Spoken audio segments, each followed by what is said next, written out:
সুন্নত না পড়ে শুধু ফরজ নামাজ আদায় করলে হবে কিনা? সুন্নত না পড়ে ফরজ নামাজ আদায় করলে হবে। কি হবে? লবণ ছাড়া তরকারি হবে। লবণ ছাড়া কি হবে ভাই? লবণ ছাড়া তরকারি কি হয় না হয় না? লবণ ছাড়া তরকারি হয় না? মরিচ ছাড়া তরকারি হয় না? হলুদ ছাড়া তরকারি হয় না? তেল ছাড়া তরকারি হয় না? তো সব ছাড়াই তো তরকারি হয়। পানি আর একটু সবজি সিদ্ধ করে নিলে সেটাও কি হয়? এক রকমের তরকারি হয়। তো সুন্নত নামাজ না পড়ে শুধু ফরজ পড়লে এইরকম নামাজ হবে আর কি, হবে, কিন্তু ভালো করে হবে।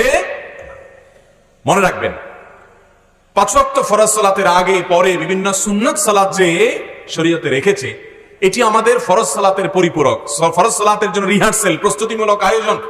আবার কিয়ামতের ময়দানে বান্দার যদি ফরজ আমলে ঘাটতি হয়, নফল আমল দিয়ে আল্লাহ তাআলা পূর্ণ করবেন।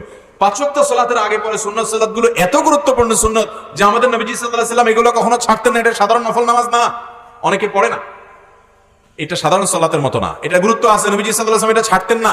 একবার যোহরের আগে 4 রাকাত সুন্নাত মেহমান আসার কারণে বা কোনো একটা কারণে এঙ্গেজ হয়ে তিনি পড়তে পারেন নাই, তো পরে সেটা তিনি পড়েছেন। তার মানে এই সুন্নতগুলোকে তিনি সাধারণত বিনা কারণে একান্ত নিরুপায় হওয়া ছাড়তেন না। আপনার কখনো অসুবিধা, আপনি সফরে আছেন, তখন আপনি সুন্নত পড়লেন না, কিংবা আপনি এমন কোন কাজে আছেন যে সুন্নত পড়ার টাইম নেই, তো আপনি শুধু ফরজটা পড়লেন, ইনশাআল্লাহ ওয়াক্তের ফরজ আদায় হবে। হঠাৎ এরকম হয়েছে বিশেষ কোনো কারণে, গুনাহ হবে না। কিন্তু আপনি নিয়মিত এরকম করেন, অভ্যাস বানায় নিছেন, তাহলে আপনার ফরজের দায়মুক্ত আপনি হয়ে গেলেন, ওয়াক্তের ফরজ আদায় হয়ে যাবে, কিন্তু আপনার সালাতটা ওই লবণ ছাড়া তরকারির মতো, ওই ওয়াক্তের সালাতটা অপূর্ণাঙ্গতা থেকে গেল, সুন্নত হলো না, সুন্নত ছাড়া হলো।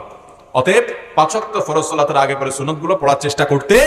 কিন্তু আবার এরকম যেন না হয় যে সুন্নত পড়ার সময় নাই, এজন্য আমি নামাজই পড়বো না।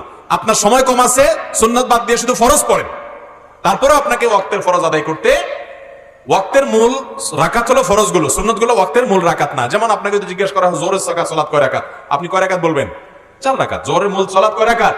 4 রাকাত। তার আনুষঙ্গিক সুন্নাত সালাত আছে, মূল সালাত 4 রাকাত। কখনো যদি আপনার মনে হয় আপনি ক্রিকেট খেলা দেখতে গিয়া একেবারে নেশায় বুধ হয়ে গেছেন, এখন আপনার সুন্নত সহ আগে 4 রাকাত, পরে 2 রাকাত, ফরজ সহ 15 মিনিট আপনি সালাত আদায় করবেন না, কারণ 1 ওভার বাকি আছে, মাত্র 6টা বলের মধ্যে শেষ হয়ে যাবে। এই ফাঁকে আপনি নামাজ পড়তে গেলে আপনি এটা মিস করতে চাচ্ছেন না।